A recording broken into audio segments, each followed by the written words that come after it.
దేవుడు వాక్యం బాధలో ఉండే వాళ్ళని ఆదరిస్తుందా ఆదరించదా?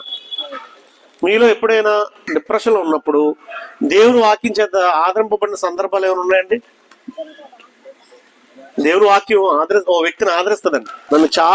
నేను డిప్రెషన్ లో ఉన్నప్పుడు నన్ను ఆదరించిందని మీకు ఎవరికైనా గుర్తొస్తే ఈ సందర్భంలో అది దేవుని వాక్యం యొక్క శక్తి అండి. కొన్ని విషయాలు ఎవరికి చెప్పలేమండి.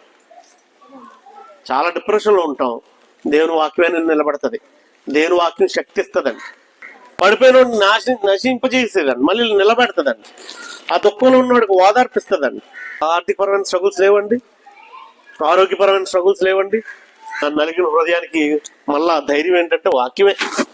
కాబట్టి ఎప్పుడైనా ఎక్కడైనా వాక్యం చెప్పేటప్పుడు వాక్యం చాలా రకాలుగా చెప్పండి. ఎప్పుడు ఒకే మోస పద్ధతిలో చెప్పొద్దండి. ప్రతిసారి హెచ్చరికే. వాక్యం ఆదరించదండి, వాక్యం దీవెనకరంగా ఉండదా?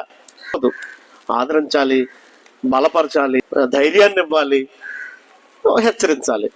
పాఠాలు ప్రిపేర్ చేసుకునేవాళ్ళు మీరేం చేస్తారంటే అన్ని రకాలుగా ఎలా వాక్యం చేత ఆదరించబడే వాక్యం, తప్పుదిద్దే వాక్యం, హెచ్చరించే వాక్యం, ధైర్యాన్ని ఇచ్చే వాక్యం, దీవెనకరంగా ఉండే వాక్యం, దేవుడి గురించి తెలియజేసి సమాచారాన్ని ఇచ్చే వాక్యం, అన్ని రకాల అన్ని జోనర్స్ లోనే ప్రాక్టీస్ అవ్వాలండి.